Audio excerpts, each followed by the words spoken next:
सत्यवादी हरिश्चंद्र। बहुत पुरानी बात है। अयोध्या में राजा हरिश्चंद्र राज किया करते थे। वे बड़े ही सत्यवादी, दानी, प्रतापी तथा अपने वचन का पालन करने वाले थे।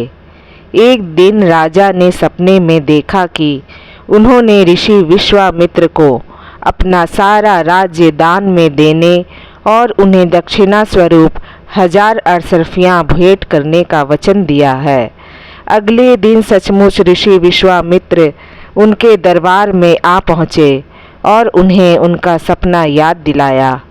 अपने वचन का पालन करते हुए राजा हरिश्चंद्र ने अपना राज्य ऋषि विश्वामित्र को दान में दे दिया और 1 महीने में 1000 अरसरफियाँ देने का वचन देकर अपनी पत्नी तारा और पुत्र रोहित को साथ लेकर काशी की ओर चल पड़े। दिन बीतने लगे, राजा को कहीं भी काम नहीं मिला।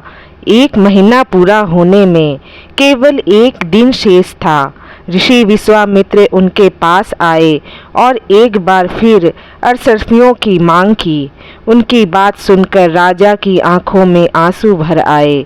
वे अरसरफियाँ देने में असमर्थ थे।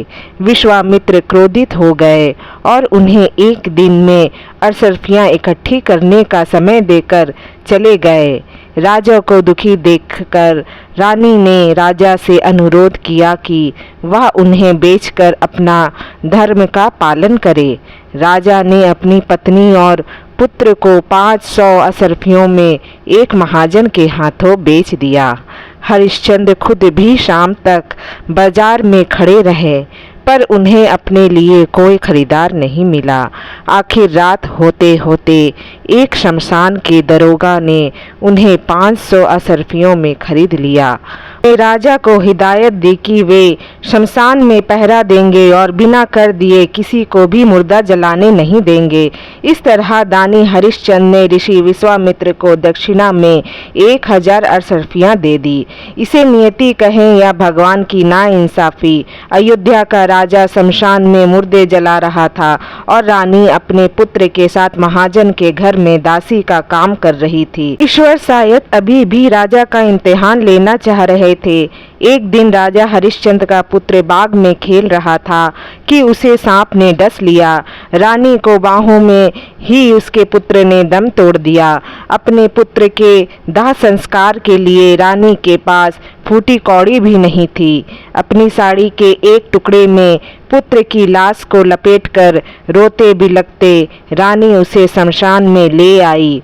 एक स्त्री का रोना सुनकर हरिश्चंद्र उनके पास पहुँचे। उन्होंने अपनी पत्नी की आवाज़ पहचान ली थी। अपने एकमात्र पुत्र की मृत्यु के बाद सुनकर उनका दिल रो पड़ा। आंखों में आंसू बहने लगे। पति के बदले वेश के कारण तारा उन्हें पहचान नहीं पाई थी।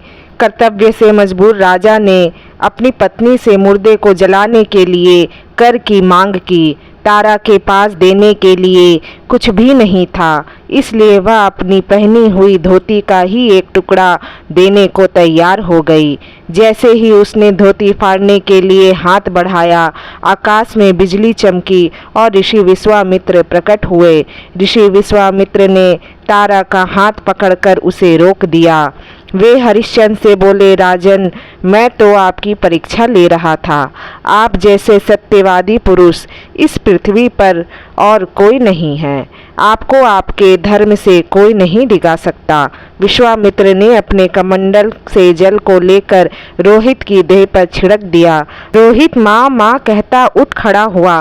विश्वामित्र ने अयोध्या का राज्य हरिश्चंद्र को सौंप दिया और उन्हें आशीर्वाद देकर वन को चले गए। दोस्तों, ऐसे ही और मोटिवेशनल और आध्यात्मिक कहानी को सुनने के लिए आप मेरे चैनल को सब्सक्राइब करें।